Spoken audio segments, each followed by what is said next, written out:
Miguel levantando la mano ahí como una bandera, flameando. Quería contar que el domingo había venido en esos términos y volvió a su casa sanito. Ya no le dolía más y estaba ahí sin ningún tipo de dolor. Otra hermana levantó la mano. Yo también, limpia casas. La señora hace varias casas, digamos, durante la semana.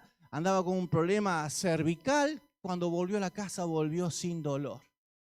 Y volvimos a compartir y otros testimonios que comenzaron a surgir.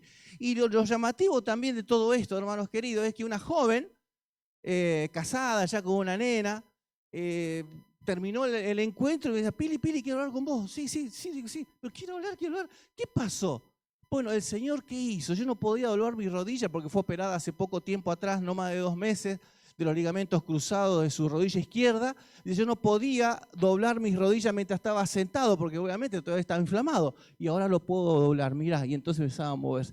Contentísima está. Obviamente me fui a casa tremendamente gozoso, alegre. Pero, ¿qué descubrí? ¿Qué descubrieron los hermanos? Inclusive como iglesia algo nos pasó. Y no apunta solamente a la sanidad del cuerpo, sino también a las condiciones del alma, del espíritu, ¿no? Sino que, digamos que pudimos dar un pasito más de fe. Algo cambió. El ambiente cambió. ¿Y por qué subrayo esto? Porque ustedes y yo, y también los hermanos de Ibáñez, somos conocedores de la palabra. Algunos más que otros. Algunos más que otros. Conocen textos bíblicos de memoria, predican, ministran. Pero si el Espíritu Santo no me empujaba, yo no invitaba a nadie a que pase al frente para ser orado por la imposición de las manos. Pero tuvo que el Espíritu Santo decir, invítalos. Da el paso de fe e invitar a los hermanos a dar ese paso de fe. Hoy, si se quiere interpretar de esta forma, entonces mi intención sería aportar a la pastoral, a la iglesia toda, aquí de Morón, es que nos estimulemos a la fe. Porque genera cambios de conductas. Aún de aquellos que quizás nos autoconsideremos que somos conocedores de la palabra. Pero si no me hubiese movido en aquella oportunidad, estas personas y otras que les mencioné no hubieran experimentado un toque especial y descubierto de que por haberse animado, el Señor se manifestó en sus vidas. Decimos amén a esto. Mire, hay un mapita ahí arriba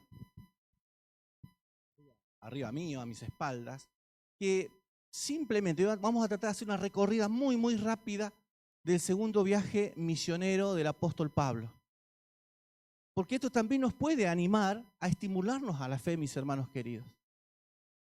Porque sabemos lo que hizo el Señor, lo que hizo el Espíritu Santo a través de este siervo y de tantos otros que creyeron y se sumaron al equipo misionero, se pusieron en las manos del Espíritu Santo e hicieron la obra.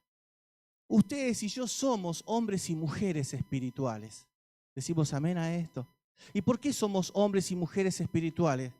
Porque le dedicamos tiempo a alimentarnos del Espíritu Santo de Dios, de la presencia de Dios. El Consolador, nuestro ayudador. Y tenemos que dedicarnos a las cosas espirituales porque si nos dedicamos a cargarnos de información, de actitudes y de conductas carnales, eso es lo que vamos a nosotros a experimentar también, alejándonos de su presencia y de su voluntad y no entendiendo lo que Dios quiera para nuestras vidas. Por eso la palabra de Dios nos estimula. El libro de Romanos 14, 7, 9 menciona, si vivimos, para Él vivimos. Y si morimos, ¿para quién? Para Él morimos. Sea que muramos o que vivamos, somos del Señor. Decimos amén a esto. Solamente en el Espíritu podemos declarar esta realidad. Si no, nos vamos a quedar apocados, aún siendo hombres y mujeres teólogos, conocedores de la palabra. No le estoy diciendo nada nuevo, mi hermano querido. Pero creo que esto nos puede ayudar. ¿Sabe que desde Troas surge el segundo viaje misionero, que está el primer puntito ahí a su derecha? ¿Es así? ¿Ven? allá, vamos a hacer esto. Por ahí no se ve. Primer puntito de la derecha. Ahí Pablo zarpa rumbo a Filipo y ahí se va con un tal Timoteo, el cual se convierte a Cristo en su primer viaje misionero en Listra. Usted recuerda que en Listra Pablo fue apedreado, lo consideraron muerto.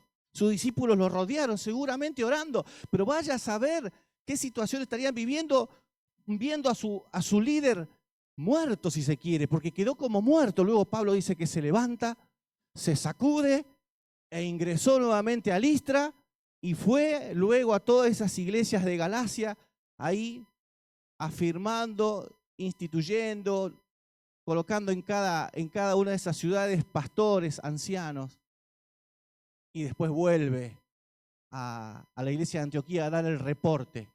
Y Timoteo se convierte allí, se suma en Troas junto con Pablo. Y no solamente él, sino Silas, quien conoce a Pablo en Jerusalén, luego en Antioquía y se suma al viaje misionero. Y no solamente está Pablo, Timoteo, Silas, sino un tal Lucas. Conocen a ese Lucas, ¿no? Un tal Lucas, un gentil, un griego, médico. Y lo acompañan. Y se van rumbo a Filipo. Y en Filipo, es la flechita que sigue ahí, el Señor hace una tremenda obra, maravillosa. La gente se comienza a convertir, pero los judíos incrédulos comienzan la persecución sobre la vida de Pablo, al punto tal que tiene que huir, es expulsado. Y por esa actitud de estos judíos incrédulos, deja allí a Lucas. Y queda Lucas por 6 años atendiendo y pastoreando y animando a los hermanos allá de Filipo, hasta que se suma luego de 6 años en el tercer viaje misionero. Por eso esos puntitos, hermanos queridos, los cuales ustedes y yo lo haríamos en auto en 2 horas y media, 3 quizás ida y vuelta, de punto a punto, y lo que usted está observando ahí arriba mío, en aquel tiempo esto obviamente tardó. Llevó un proceso de tiempo.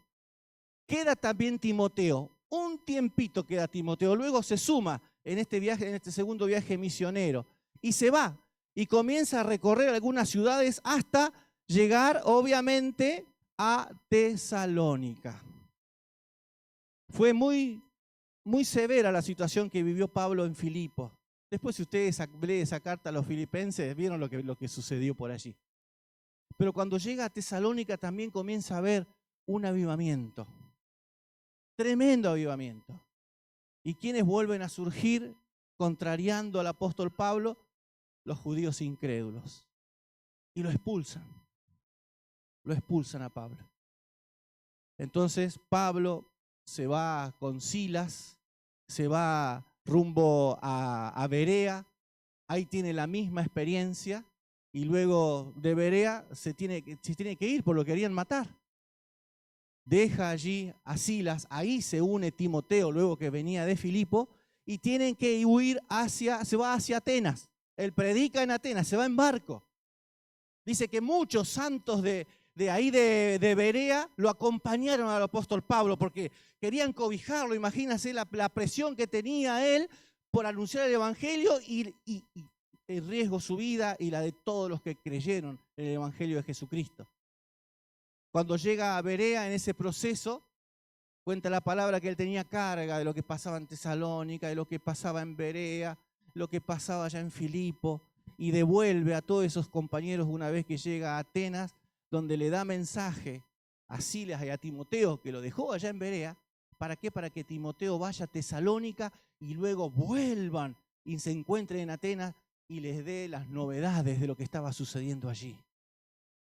Pablo comienza a predicar en Atenas, pocos se convierten y va a predicar a Corinto.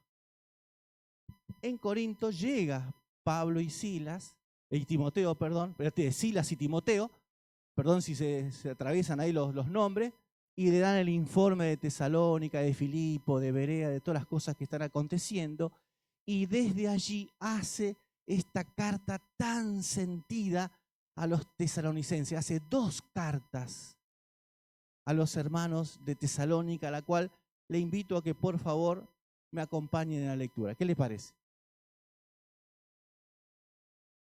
Dice así la palabra.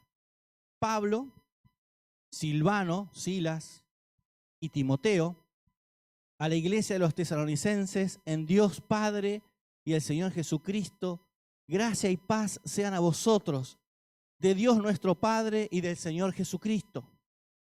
Damos siempre gracias a Dios por todos vosotros, haciendo memoria de vosotros en nuestras oraciones, acordándonos sin cesar delante del Dios y Padre nuestro, de la obra de vuestra fe, del trabajo de vuestro amor y de vuestra constancia en la esperanza de nuestro Señor Jesucristo.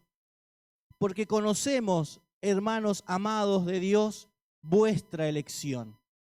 Pues nuestro evangelio no llegó a vosotros en palabras solamente, sino también en poder, en el Espíritu Santo, en plena certidumbre, como bien sabéis, cuáles fuimos entre vosotros por amor de vosotros. Y vosotros vinisteis a ser imitadores de nosotros y del Señor, recibiendo la palabra en medio de gran tribulación, con gozo del Espíritu Santo, de tal manera que habéis sido ejemplo a todos los de Macedonia y de Acaya que han creído. Porque partiendo de nosotros ha sido divulgada la palabra del Señor. No solo en Macedonia y Acaya, sino que también en todo lugar vuestra fe en Dios se ha extendido.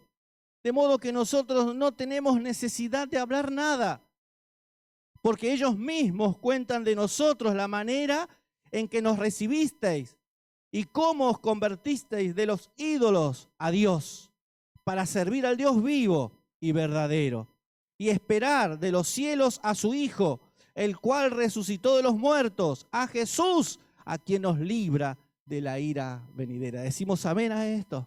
Hasta allí nomás tomo esta parte introductoria de la carta de Pablo a los hermanos de Tesalónica, ya estando en Corinto, luego de haber pasado todas esas peripecias de este segundo viaje misionero, habiendo habido muchas personas que se convirtieron, y él da esta carta sentida.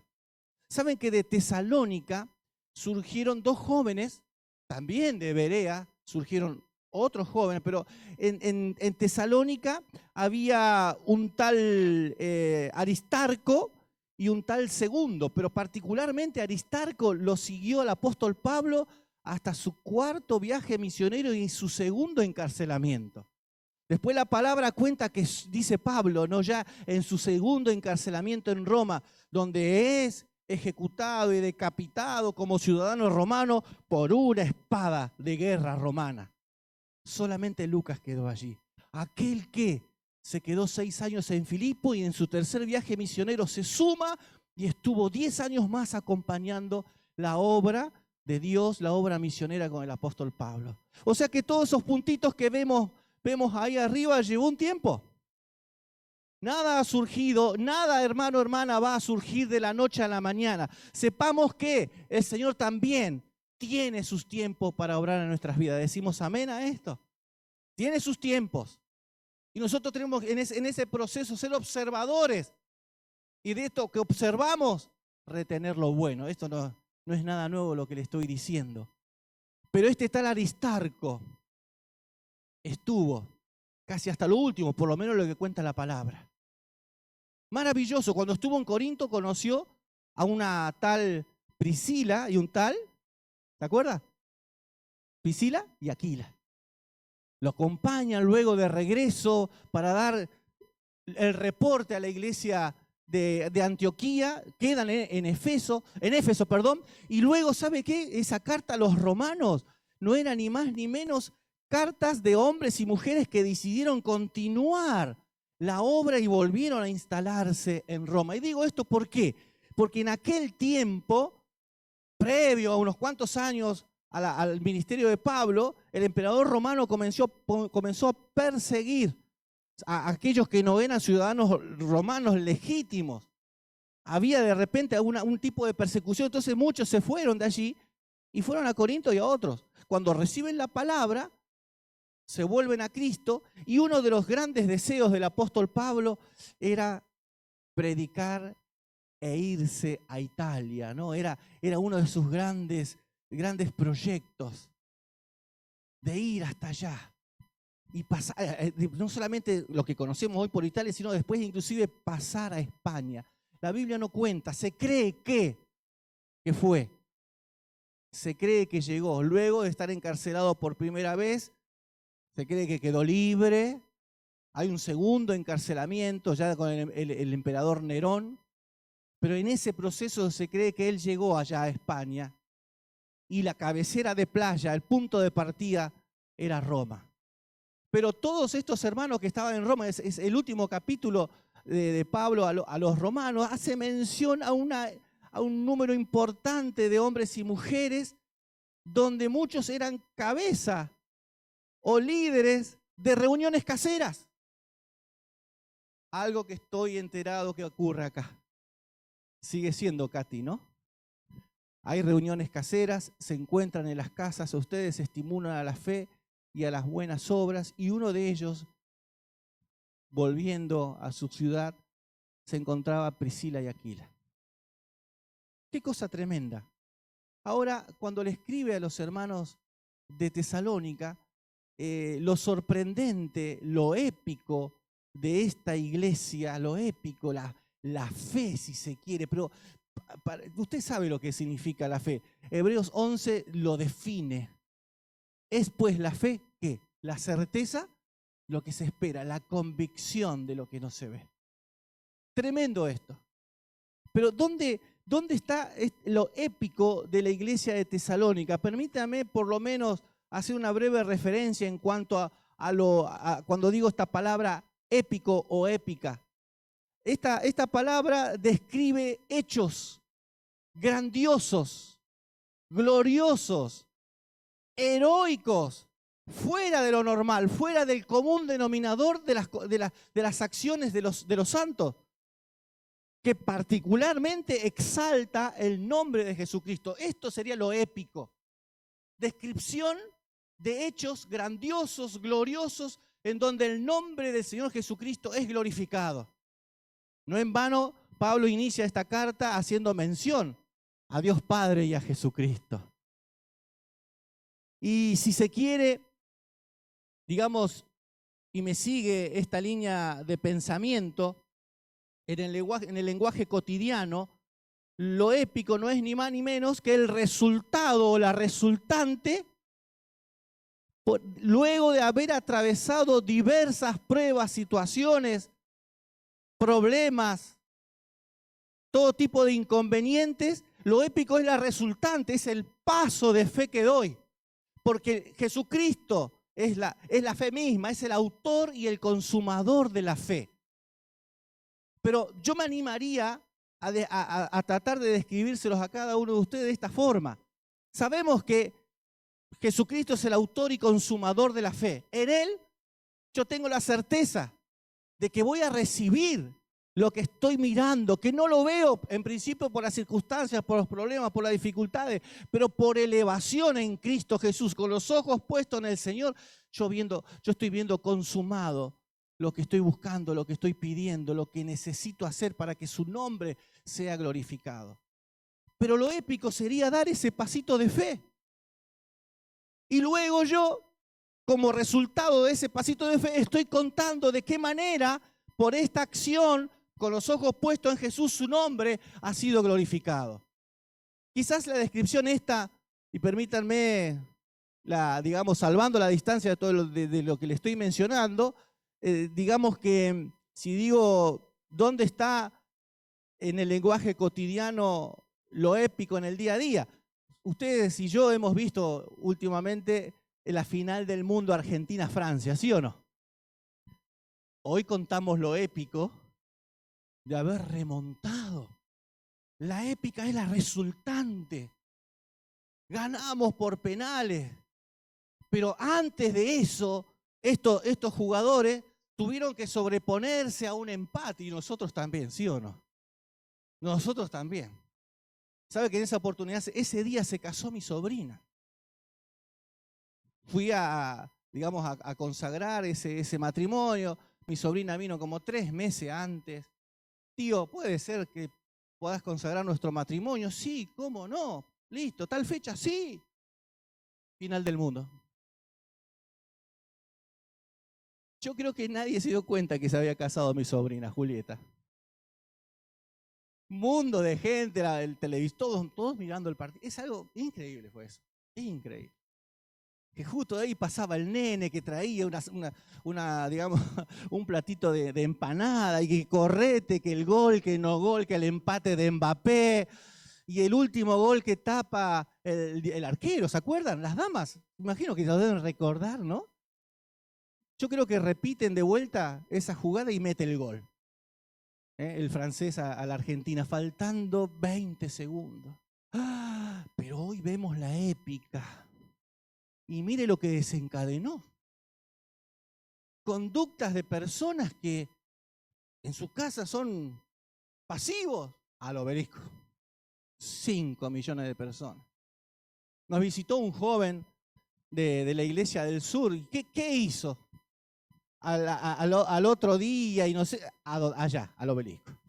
Al Obelisco, todo el mundo. Había pasado la reunión, está todo bien, ¿eh? Pero allá, mire, conductas impensadas. Impensadas. Ahora, Hebreos capítulo 11, verso 1 en adelante, define, mejor dicho, lo que es la fe, que ustedes lo saben como yo, y quizás mejor que yo, describe y define a la fe, pero con un cúmulo, con una cantidad importante, si se quiere, de descripciones de muchas personas que lo eleva a esas conductas, a conductas épicas. El libro de Hebreos, hermanos queridos, solamente por mencionar, en Hebreos 11:33 dice, por la fe conquistaron reinos, hicieron justicia, alcanzaron promesas, taparon bocas de leones.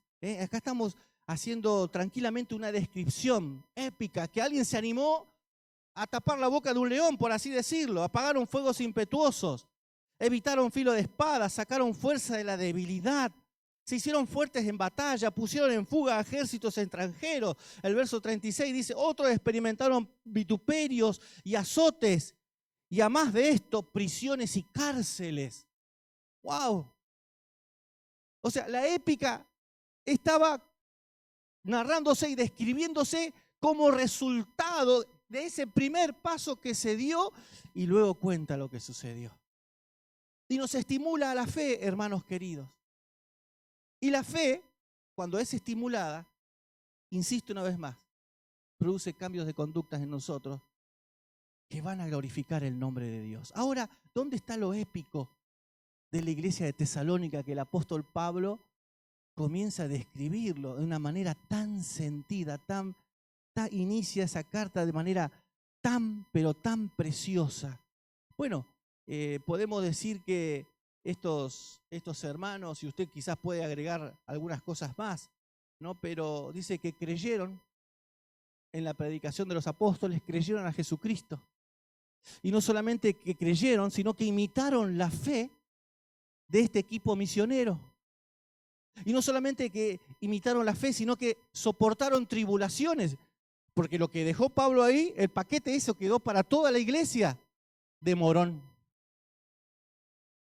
Todo ese paquete de compromiso y de dificultad y de entuertos quedó con la iglesia de Morón. Y soportaron también tribulaciones. Y dieron ejemplo de perseverancia en la fe.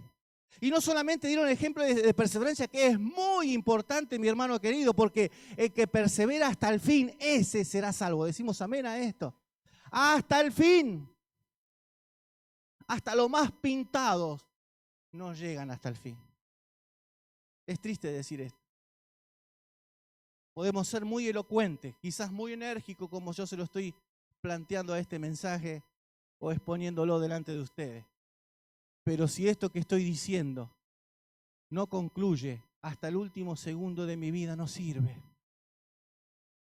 La perseverancia es fundamental, y no me quiero detener en la perseverancia, pero es fundamental que en los creyentes esta práctica de nuestra fe en Cristo Jesús, en Morón, en Barrio Ibáñez, donde sea hasta el fin, una constante. una constante, y no intermitencia de que subo, que bajo, que subo, que bajo, que subo, que bajo, que subo, que bajo, que subo, que bajo. Porque esto le llamó la atención al apóstol Pablo y por eso se los dice a los hermanos de Tesalónica. No solamente eso, sino que cada creyente, entiendo, yo discierno que ha sido un protagonista especial, particular, específico, fundamental, diría yo. Esta iglesia goza de muy buen testimonio. Doy fe. Todos ustedes gozan de muy buen testimonio. ¿Correcto? Pero no nos tenemos que quedar en este concepto que tienen de ustedes o que pueden tener de mí, porque el concepto está globalizado. La iglesia de Morón es maravillosa, es preciosa, es una familia que en verdad se expresa como lo que son, una familia. Puedo dar fe y me siento muy contento y muy bendecido. Y esto nos estimula, nos anima, es un mimo al alma que nos reconforta. Así nos vamos con mi esposa. Estamos ya sintiendo esto y nos vamos en estos términos. Pero cada creyente fue un protagonista. No dependían del ungido. Esto es importante. Le creyeron en la palabra de Dios dada por el equipo misionero, pero no dependían del ungido. Y no quiero descalificar en nada la tarea pastoral. Pero es un error pensar que yo tengo que estar siempre tomado de los trapos del ungido. Pues la iglesia de Tesalónica le creyó. Claro que hubo un ordenamiento y es necesario el ordenamiento. Alguien siempre tiene que conducir, un equipo siempre tendrá que conducir, porque es mucho mejor el orden. El orden es santidad. Y si queremos ser santos, también tenemos que ser ordenados. Decimos amén a esto. En casa, en el trabajo, en el estudio, en la tarea que el Señor nos ha encomendado. El orden es santidad. Pero digamos que ellos hicieron la obra. Cada individuo se preocupó por hacer la obra que Jesucristo mandó y que lo transmitieron todos los hermanos del equipo misionero que llegó a Tesalónica. Esto fue realmente maravilloso. Tal es así que hemos leído que dice Pablo, en nombre de Silas y Timoteo, nosotros no tuvimos necesidad de hablar nada. Si hay algo que a quienes estamos liderando, ya sea una iglesia, un grupo, el hogar, la familia, que haya cosas que no tengamos que andar repitiendo porque se simplifica, se actúa, llegamos al resultado de exaltar el nombre de Dios de manera épica, creyendo, teniendo fe en el Señor Jesucristo. Cuando estas cosas acontecen, la obra comienza a crecer, que fue lo que pasó. Y Pablo ahí declara, fueron de testimonio, ustedes pueden estar viendo ahí en el mapita, allá en Macedonia y ahí abajo en Acaya. Fueron de impacto, de testimonio. Todos cuentan acerca del testimonio de ustedes. Cuán maravilloso es, hermanos, que entonces como individuos, como personas individuales, comencemos a poner en práctica y activar esa fe. Y los relatos sin duda van a ser relatos épicos porque lo que hacemos, estamos exaltando el nombre de Dios. Un relato épico sencillo, mire, para mí lo épico, después de un tiempo me di cuenta, contar a la hermandad cuánto me costó domar el bolsillo para diezmar. Me costó. ¿Por qué? Porque pensaba que el dinero iba para el pastor. Me costó. Pero después conté, cuando traspasé esta situación interna mía, y fue de estímulo para la hermandad. Cuando nosotros nos reuníamos en una reunión casera, ahí a la vueltita nomás, a 20 metros del templo actualmente, no levantábamos ofrenda. Y no levantábamos ofrenda porque todavía dependíamos de la iglesia central. Mis diezmos iban allá, el equipo de trabajo nuestro iba esa ofrenda a la iglesia, a la tesorería, si se quiere, de la iglesia madre. Pero no levantábamos ofrenda porque no había un objetivo claro, no teníamos terreno, no teníamos nada. ¿Para qué ofrendar? ¿Para qué darle lugar a que la gente piense que eso iba a mi bolsillo? Hasta que hoy lo cuento y realmente es épico esto, si se quiere, porque tuve que atravesar con la fe, con los ojos puestos en Jesús. Me inquietaba que esa reunión casera estuviéramos allí y que los hermanos dijeran no podemos ir al templo porque estaban a 13 cuadras. Y mi intención era llevarlo y no querían, no podían. La gente está cómoda, si se puede estar ahí. Esto pasó en el Zoom, vieron que es muy lindo. Pero pasó la pandemia y quedó el desbande. Estando reunido en Asiera con los pastores y demás, se reúnen los presidentes de convenciones y demás cuestiones, comentaban que hubo bajas de 40 al 60% de miembros, donde muchos pastores cayeron en depresión. Yo contento, había pasado, la inmensa mayoría de los miembros permanecieron. Pero no hace mucho tiempo atrás hubo el desbande de algunos, porque quedó el coletazo de esto de que por Zoom, acá, me ven la pantallita, me pongo acá y vaya a saber qué, ¿no? Se metían por Zoom, vaya a saber cuántos pastores, cuántas predicaciones. Y claro, cuando miran a su pastor, sí, es como mirar hoy a mi esposa es muy linda, ¿sí? Desde que la conocí hasta ahora. Si ponen mi foto hoy, voy a decir, ¿cómo hizo este hombre? Tremendo. Hoy, obviamente, no conquistaría a mi señora en estos términos. ¿Está? Sí, de jovencito. Entonces la gente normalmente, por el tema del Zoom, perdón que me meto en un ratito nomás. Claro, ven a un hombre ahí por YouTube que comienza a predicar y recibe mensajes, va a su congregación y dice, este pastor le falta fe, probablemente. Pero ese al cual seguimos o se sigue, si hay que entregar un bebé, lo hace su pastor local o sus pastores. Si hay que orar por un enfermo, es su pastor.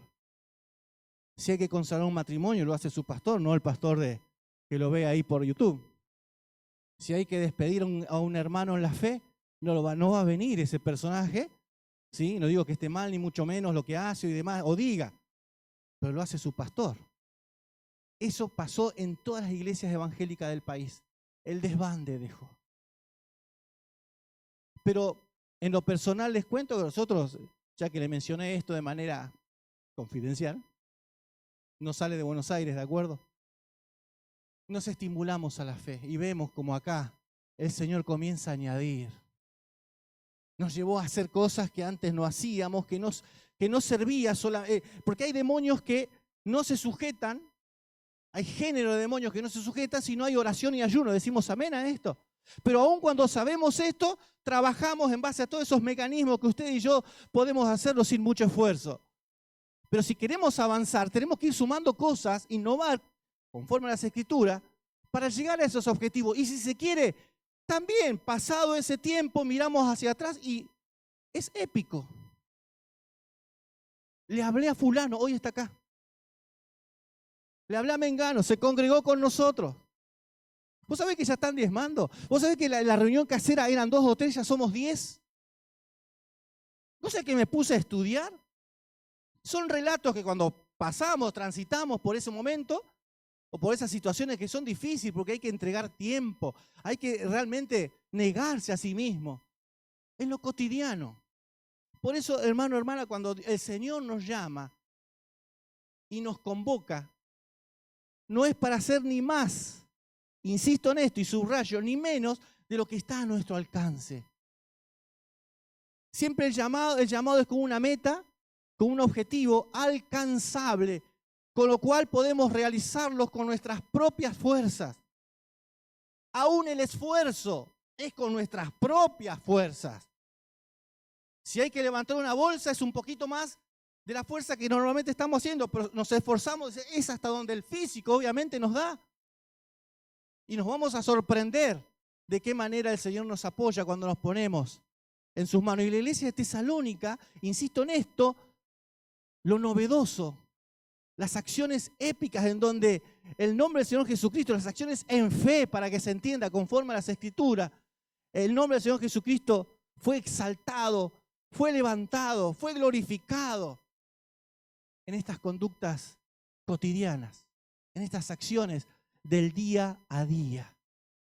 Maravilloso. Y en cuanto a testimonio, la reunión casera está a 20 metros de la esquina, de una esquina donde está el templo. Yo me paré enfrente, en diagonal a esa esquina. Hoy digo, fue épico eso. Claro que hubo fe. Todos los que estamos acá sabemos que en fe todo es posible. Decimos amén a esto. Donde hay 2 o 3 congregados, dice la palabra, yo estoy en medio de ellos, en medio de ustedes. Y si pedimos cualquier cosa conforme a su voluntad, será hecho. Y podríamos agregar, y si sabemos que Él nos oye, entonces sabremos todas las peticiones que le hayamos hecho. Y utilizamos estos versículos para estimularnos a la fe en las reuniones de oración y cuando estamos con unos o con otros. Y es verdad. Pero en esa oportunidad me paré en esa esquina y miraba un terreno baldío. ¿Qué será? Y el Señor me latía, parecía que mi corazón iba a estallar. Era el único terreno libre porque el resto habían tomado los 2 lotes que estaban libres. Y nosotros no podíamos ir y violentar y ocupar ese lugar. No era de testimonio. Lo épico hoy es que agarré mi auto, me fui hasta La Plata, averigüé la dirección, porque todo decía tiene dueño, pero me fui a La Plata, a Catastro, busqué la dirección, me fui a Remedio de Escalada, toqué el timbre, batí palmas, no salía. Hasta la tarde, llegué al mediodía, llegó como a las 6 de la tarde el hombre. Le conté lo que iba a hacer. Queríamos este terreno para instalar un templo, iglesia evangélica y todo lo que ustedes ya saben. Llamame por teléfono el domingo. Me fui a casa, me dejó peor que antes. Me fui a comprar sin dinero porque le dije, quiero comprarle el terreno. Pero yo no sabía cuánto iba a salir. No tenía el precio, ni plata ni precio. Cuando lo llamo, pasado 2 días me dice, mirá, estuve averiguando, mi hermana falleció. Dice, déjame ir a ver los papeles, me voy a ir a Azul, llamame dentro de 7 días. Más incertidumbre. También esto era, si se quiere hoy, a la distancia algo épico, porque había que esperar. A los 7 días lo llamo y me dice, mirá, mi hermana falleció, los papeles realmente no los encuentro, el boleto de compra-venta, pero mira, vení a casa, te voy a dar todos los papeles que tengo, venite dentro de 7 días más, te espero, y el terreno es tuyo. De hecho fui, me dijo, no te voy a molestar, nadie de mi familia te va a molestar. Evidentemente era un señor que tendría mi edad hoy, para mí era adulto, ya soy adulto, grande, nadie te va a molestar. Y así fue. Ya van 34 años. Está judicializado para que salga la escritura a través del juicio de usucapión. ¿No? Volví con esos papeles, se lo mostré a la hermandad.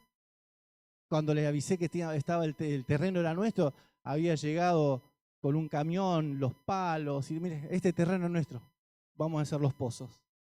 Contentos todo el mundo, hasta hacer lo que es hoy, y quienes han conocido una iglesia pequeña, de pocos hermanos, si se quiere. La multitud eran abuelitas los que me acompañaban. Mi consejo de hermanos eran abuelitas, mujeres de fe, eran mis consejeras.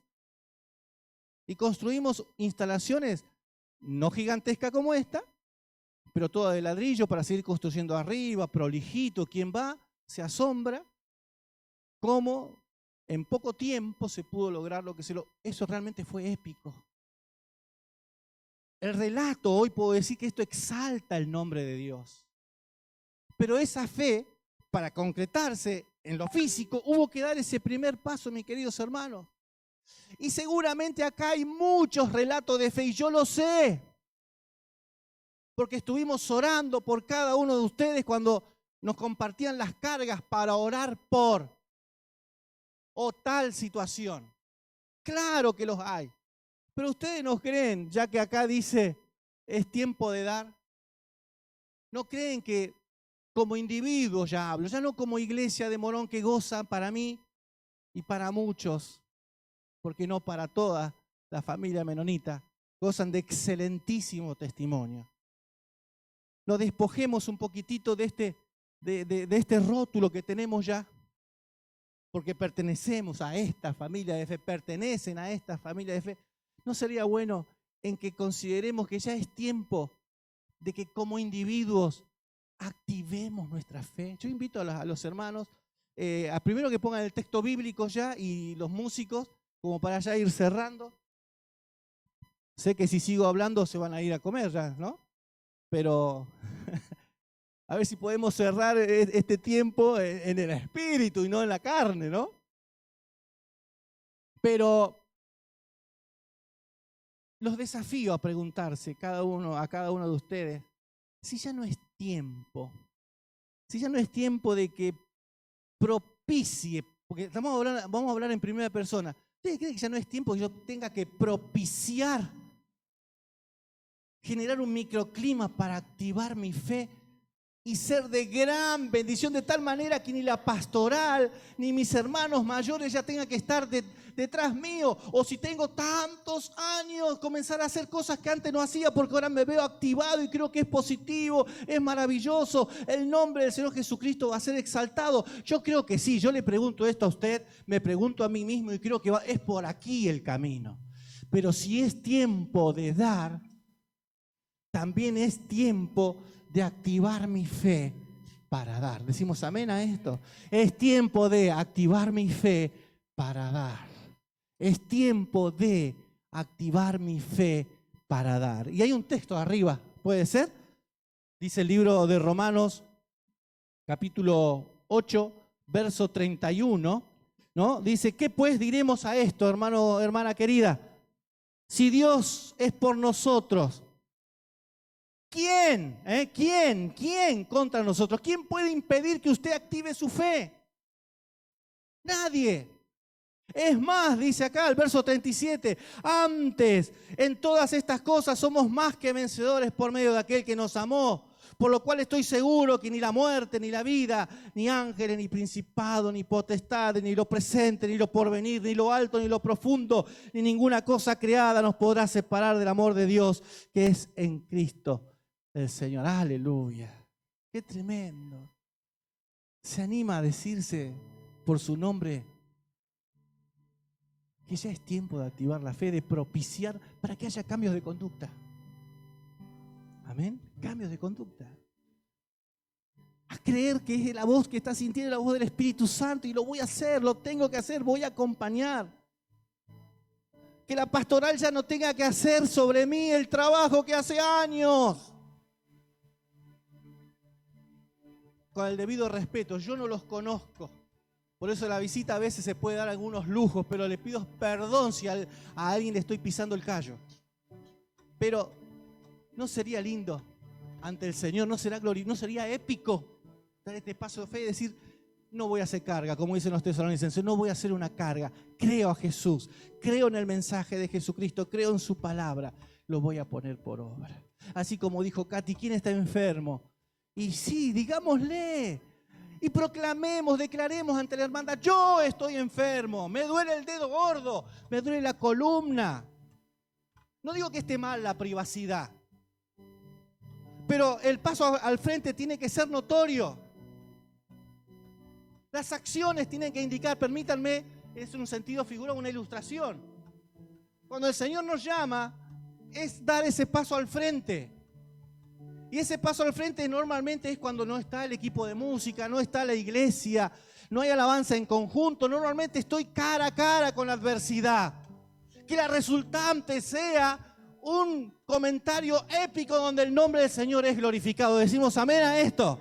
Pero este paso simbólico donde Dios nos llama a ustedes y a mí, en la práctica va a significar que no voy a hacer carga para nadie. Claro que voy a necesitar la ayuda, claro que voy a necesitar el consejo, claro que voy a necesitar el discipulado. No estoy diciendo eso, que usted no necesite nada. Pero hay cosas que sí podemos avanzar. Decimos amén a esto. ¿Por qué no lo puede hacer? Gloria a Dios. Fuerte aplauso al Señor Jesucristo. Aleluya. Aleluya. Barakaya, Barashaya, Sikalaya. Varacaya, varasica la varacaya. Chambaralaya, varasica la varacaya. Le invito a que se ponga de pie, por favor, un instante. Le invito a que se ponga de pie, cierre sus ojos. Cerramos nuestros ojos. El Señor te está llamando. Es más,